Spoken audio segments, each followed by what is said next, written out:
And we're going to begin with the West Asia. Israeli Prime Minister Benjamin Netanyahu released a video message addressed to the Iranian people, celebrating the weakening of the Iran regime's axis of terror. Speaking in English, Netanyahu said that Israeli attacks on Hamas in the Gaza Strip and the Hezbollah in Lebanon had set off a chain reaction in West Asia. The historic events we witnessed today are a chain reaction to the pounding of Hamas, the decimation of Hezbollah, the targeting of Nasrallah, the blows we delivered to the Iran regime's axis of terror. And all this came, as President Trump pointed out this week, because of Israel and its fighting success. And this comes as visiting U.S. National Security Advisor Jake Sullivan has said that Israeli Prime Minister Benjamin Netanyahu appeared prepared to negotiate a deal for the release of hostages held in Gaza and a ceasefire. I got the sense today from the Prime Minister he's ready to do a deal. And with this, there has been growing optimism that a new round of talks for a ceasefire and hostage release deal might succeed. Some of Netanyahu's critics at home and overseas have accused him of stalling in negotiations, while Israel has repeatedly blamed the Hamas for the delays. Sullivan has said that Hamas's approach to the negotiations had changed, attributing it to the overthrow of their ally Bashar al-Assad in Syria, as well as a ceasefire between Israel and the Lebanese group the Hezbollah.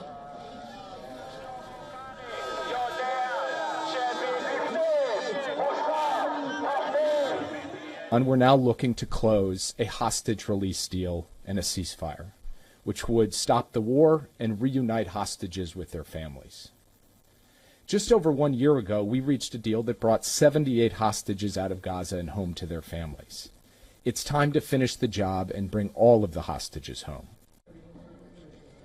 And this comes as protesters gathered near the U.S. consulate in Tel Aviv as Sullivan held talks with Netanyahu.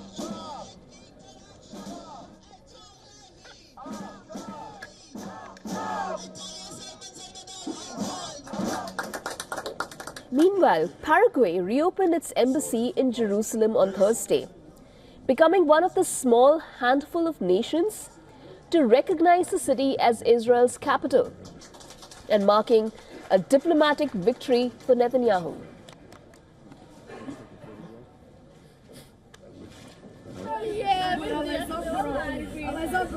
And while diplomatically things do look toward a positive outcome, the Israeli strikes in the Gaza Strip has seen no sign of stopping.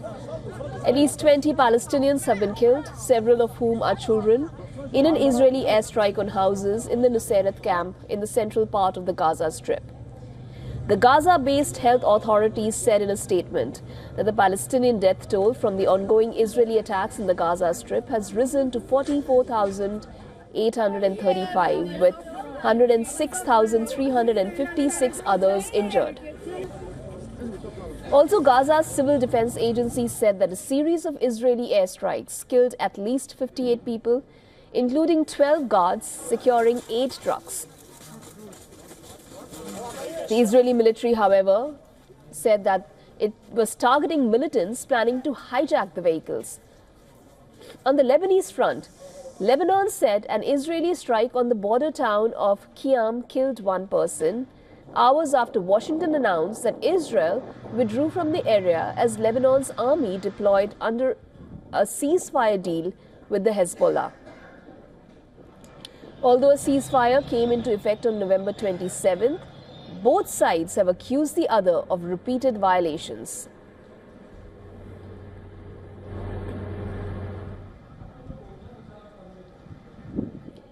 With us on the program now, Professor Charles David Freilich, former Deputy National Security Advisor in Israel and a senior fellow at the INSS, which is the Institute for National Security Studies in Tel Aviv, and professor at Tel Aviv University. Welcome to the show. Benjamin Netanyahu spoke of a chain reaction where he mentioned how Israel's actions have contributed to the crumbling of Iran's axis. Could you elaborate a bit on that? Well, the axis certainly has crumbled in recent months. First of all, Hamas has been defeated militarily and no longer constitutes a significant military threat. It can still conduct uh, like the occasional terrorist attack, the rocket attack, and does so, but it has been defeated as a military organization.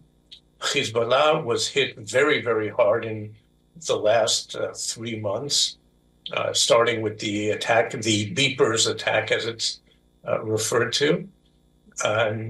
Iran was also hit very hard by Israel in retaliation for its strike on Israel in the beginning of October. And Israel at the time took out most of its air defense and ballistic missile production capabilities. And now the collapse of the Syrian regime. Syria was the linchpin of the entire axis, going from Iran through Iraq, Syria, Lebanon, to the Mediterranean Sea.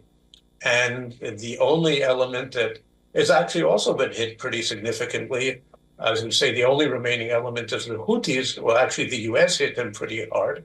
And so the entire axis of resistance has basically disintegrated in the last few weeks, last couple of months.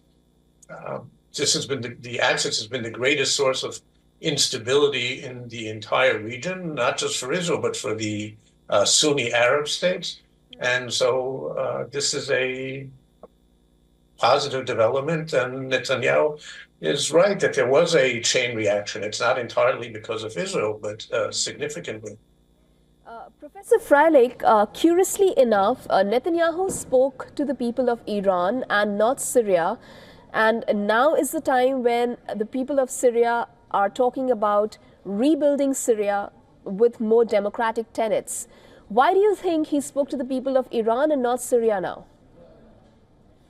Well, first of all, I would be very cautious in talking about the new rulers of Syria wanting to establish anything that looks even vaguely like a democracy. They are various extremist Islamist groups. And unfortunately, I think the chances of any democracy emerging in Syria are very, very minimal. Why did he choose to address the people of Iran? Well, first of all, Iran does remain the primary threat to Israel. It speaks repeatedly of Israel's destruction. It's a national goal. They have plans for that. And there is a possibility that, well, I think after the collapse of the Axis, then Iran is relatively isolated. Hezbollah still exists, but it's greatly weakened for now. And so they're pretty much on their own. And I think the prime minister is hoping that there may even be an increase in demonstrations in Iran and potentially an uprising against the regime. Now, that's not going to happen because of Israel. It's not going to happen because Netanyahu called for it. But when you have this chain reaction, which is setting off so many, what should I call it, waves in the region, regional effects, it could happen in Iran, and a new, more peaceful, more moderate regime in Iran would be an absolute regional game changer. As a matter of fact, it would be an international game changer. In his video message, Benjamin Netanyahu addressed the people of Iran talking about, quote-unquote, the oppressors of the Iranian people who spent billions of dollars supporting Assad, the Hamas, the Hezbollah. Who are these, quote-unquote, oppressors, if we want it clearly spelled out? And taking off from that, where do you think Iran and Russia, which were Assad's allies, now feature in Syria? The Islamic Republic, Israel has no problem with Iran. As a matter of fact, when the Shah was still in power, we had a very good relationship. The Islamic Republic is an extraordinarily oppressive regime. Now, it defines itself as the embodiment of the divine word on earth. That's quite a mouthful. And as the embodiment of the divine word, they believe that that they can legitimately take any measure necessary to ensure the survival of the regime and to suppress the people. So we've seen for decades this really heinous oppression, and we've seen some people and some political leaders in Iran wanting to moderate the regime, if not to topple it, but to moderate it, to let the people live a slightly freer life, not to have this constant clerical intervention in their daily lives. So I think it's, to my way of thinking, it's incontrovertible that a different regime in Iran would be for the benefit of the Iranian people. And we know that there's a significant percentage of the population that wants that. Also, yeah. Go ahead. Professor Freilich, I'm going to have to cut it a little short here because of the paucity of time that I have here. Let me, however, do ask you this. Will Israel and Hamas reach a ceasefire and hostage deal, something that was spoken of? Well, it's a good question. I'm afraid the answer isn't quite as good. There seems to be considerable optimism now, mostly because with the collapse of the axis of resistance, Hamas is feeling quite isolated and vulnerable. But we've had points of optimism in the past. The deal has not emerged. We see the U.S. consistently putting the blame on Hamas. I hope that this time we can reach a deal. I very much hope so. Also, before I let you go, the U.S. National Security Advisor Jake Sullivan says that he will now head to Doha, Cairo, with an aim to close the deal, the hostage release deal and the ceasefire this month. However, protests broke out in Tel Aviv as Sullivan held talks with Netanyahu.